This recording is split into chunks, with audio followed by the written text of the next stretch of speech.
통로 자체도 굉장히 미세화해서 만들어야 된다는 게 핵심이에요. 인터포즈의 핵심이. 나중에 아예 이런 거 인터포즈 같은 거 필요 없고 이 PCB 기판 말고 유리, 글라스 기판! 여기서 글라스 기판이 나옵니다.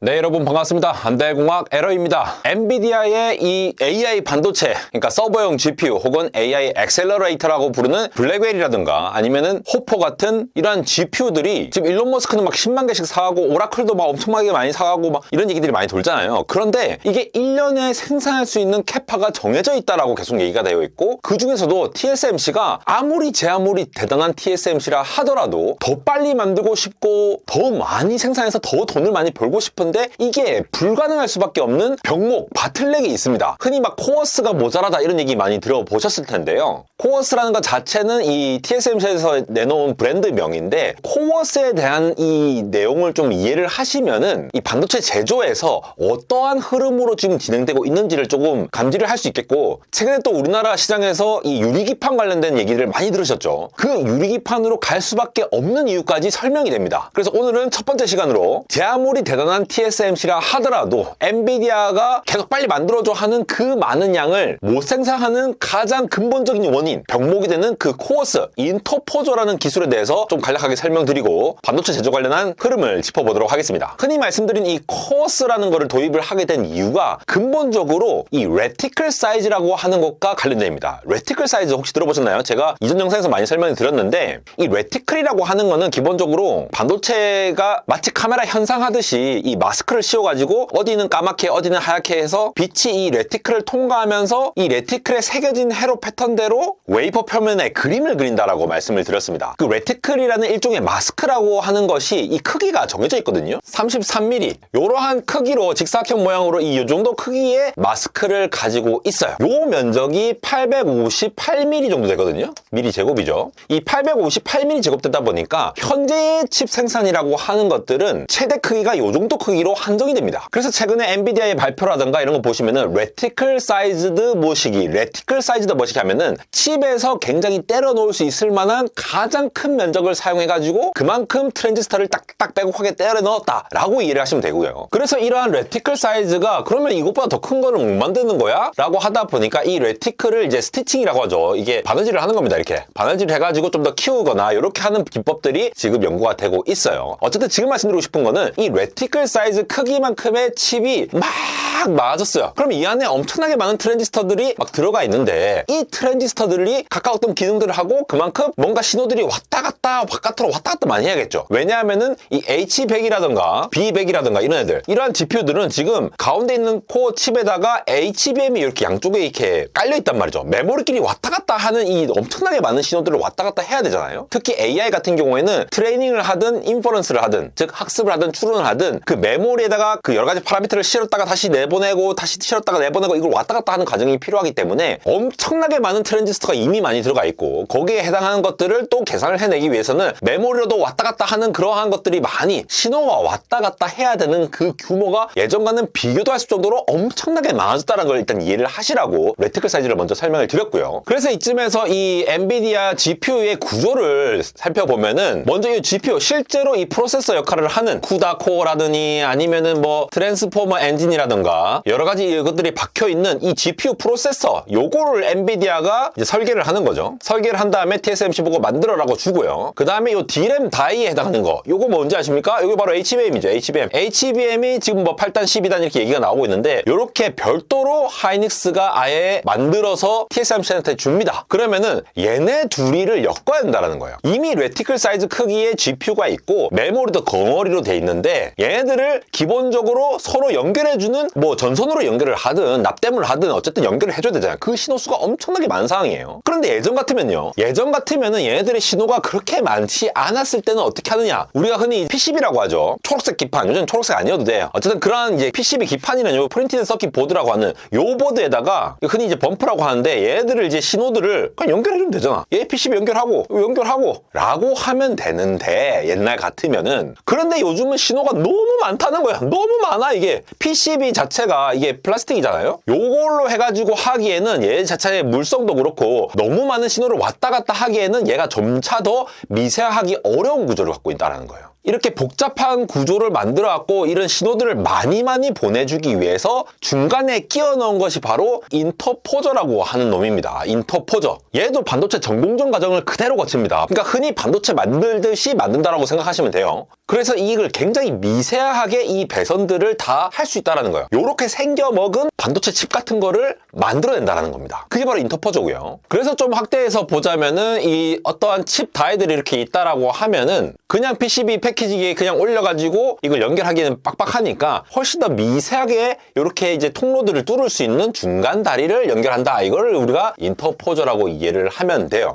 애초에 이러한 다이들 자체가 레티클 사이즈 크기로 엄청나게 커지고 공정은 또 뭐 4나노 또 나중에 3나노 나오고 뭐 엄청나게 미세화되고 있잖아요. 그렇게 미세해서 엄청나게 많은 신호들을 빨리 바깥으로 내보내줘야 되는데 이게 빨리 내보내주고 여러 가지 신호를 내보내려고 하면은 통로 자체도 굉장히 미세화해서 만들어야 된다는 게 핵심이에요. 인터포저의 핵심이. 기존 걸로는 이걸로 안 되니까 그렇게 한다는 게 핵심이고요. 이쯤에서 TSMC의 이 코어스라는 얘기를 하면 좋을 것 같습니다. TSMC가 이 코어스 칩 온, 웨이퍼 온, 서브스트레이트라고 하는 브랜딩을 한 게 칩이 어디 위에 있냐? 웨이퍼 위에 있네. 웨이퍼 위에 서브스트레이트가 있네. 요거 흔히 말하는 이제 기판이라고 보시면 되고요. 이 중간에 이 웨이퍼, 여기에 해당하는 게 이제 인터포저라고 보면 돼요. 제가 말씀드린 인터포저. 이게 웨이퍼라고 얘기를 하고 있다는 겁니다. 즉, 웨이퍼에서 직접 만든 어떤 배선을 미세하게 전달할 수 있는 그거를 만들어내겠다라는 포인트가 이 칩 온, 웨이퍼 온, 서브스트레이트가 되겠고요. 이 코어스라는 것도 여러 종류가 사실 있어요. 일단 이 엔비디아 GPU에 들어가는 것이 바로 코어스 S라고 불리는 거죠. S는 뭐냐? 실리콘을 의미하는 겁니다. 실리콘 웨이퍼를 사용해가지고 이런 것들을 만들었다라고 해서 실리콘을 만든단 말이 우리 흔히 말하는 반도체 칩 그 만들 때 실리콘 쓰잖아요. 그 실리콘, 단일 실리콘으로 이게 만들기 때문에 굉장히 고성능으로 고집적도를 구현을 해낼 수가 있다는 거죠. 대신 반도체 만들듯이 웨이퍼를 만들어야 되기 때문에 굉장히 비싸다라는 단점이 있습니다. 그 다음에 나오는 것이 바로 코어스 R이 있습니다.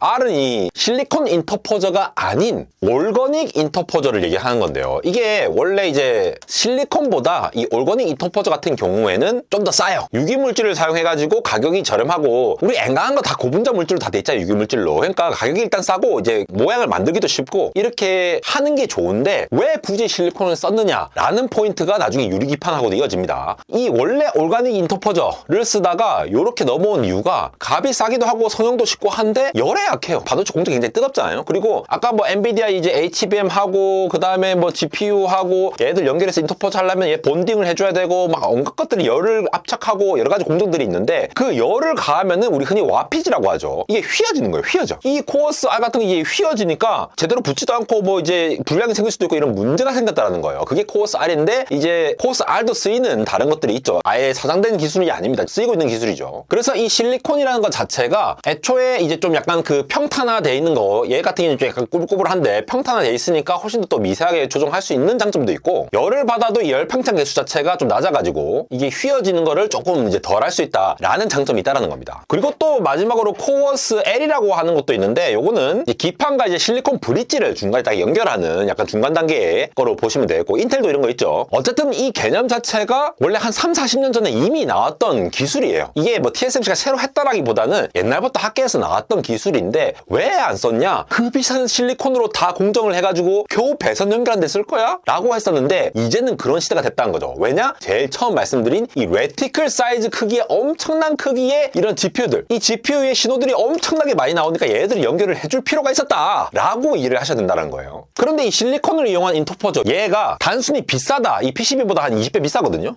굉장히 비싸죠. 비싼 거 말고도 생산량 자체를 많이 못하는 이유가 있을 수밖에 없어요. 그 인터포저의 원래 역할이 무엇이냐를 가만히 생각해 보시면은 이해를 하기 좋은 게, 자, 인터포저라고 하는 거는 원래 이렇게 뭐 메모리가 이렇게 있다고 하고 HBM이, 그래서 얘들이 연결돼 있고, 그 다음에 엔비디아가 만든 GPU가 이렇게 있다. 얘가 이미 레티클 사이즈 크기라고 했죠. 엄청나게 큰 크기예요. 그러면 얘네들을 다 엮으려면은 엄청 거대한 크기의 인터포저, 레티클 사이즈보다도 더 큰 크기의 어떤 웨이퍼 칩이 필요하다라고 이해를 하셔야 되는 겁니다. 예를 들어 우리가 12인치 웨이퍼, 그러니까 300mm죠. 이렇게 300mm 대충 치타 치고 제가 이제 이렇게 동그라미를 그려보도록 하겠습니다. 이렇게 웨이퍼가 이렇게 딱 나왔다 아 이쁘네. 이렇게 돼 있다고 치면은 이 웨이퍼에다가 실제로 레티클 사이즈보다도 더 큰 인터포저 크기를 만들어야 한다는 거예요. 원래 칩보다 더 큰 거를 만들어야지 얘들끼리 연결을 할 거잖아요. 그러니까 이 크기를 커버하는 거를 하다 보니 산업계에서는 현재 3.3배 혹은 이제 지금 5배까지도 고려를 하고 있고 나중에는 8배까지도 막 간다 이렇게 얘기하고 있어요. 레티클 사이즈의 3.3배라고 해가지고 원래 칩 사이즈보다 더 큰 식으로 이렇게 넓게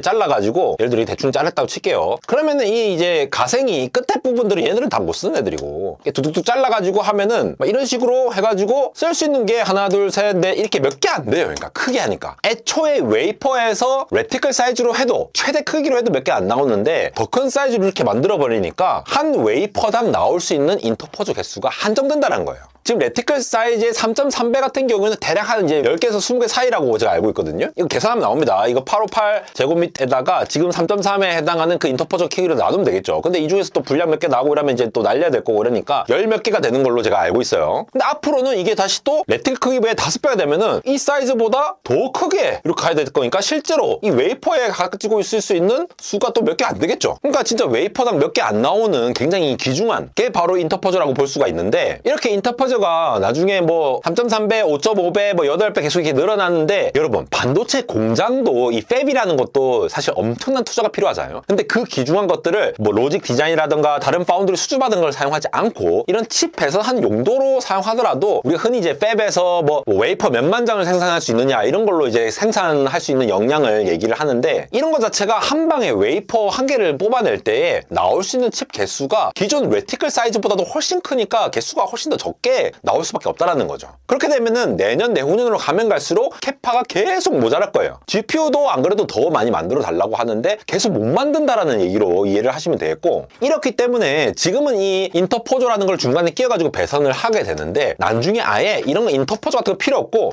이 PCB 기판 말고 유리 글라스 기판 여기서 글래스 기판이 나옵니다. 글래스 기판으로 하면은 PCB가 이제 섬세하게 못하는 거를 글래스에서 이렇게 미세하게 할 수가 있으니까 바로 이렇게 할 수 있는 그런 것들을 지금 집중을 하고 있다는 거예요. 그래서 엔비디아나 애플을 위해서 또 TSMC가 이거 열심히 지금 하고 있거든요. 물론 인텔도 하고 있고 우리나라 관련된 기업들도 많죠. 그래서 이 유리기판이 점차 주목을 받는다라고 하는 것이 되겠습니다. 유리기판이 집중이 될 수밖에 없는 이유를 한번 설명을 드렸는데 결국은 어떤 소재를 쓰느냐 그리고 그만큼 생산성이 있느냐 그러니까 돈을 벌 수 있느냐는 관점에서 현재는 인터포저라는 구조를 현재 웨이퍼 생산 기준으로 해서 이렇게 접근을 하고 있다라고 이해를 하시면 되겠고요. 다음 시간에는 이 유리기판이 얼마나 대단한 것인지 이미 제가 또 이제 오리지널 영상으로 한번 올린 게 있으니까 한번 참고해 주시고 그 관련돼서도 다음번에 한번 설명드리도록 하겠습니다. 지금까지 안달공학 에러였습니다.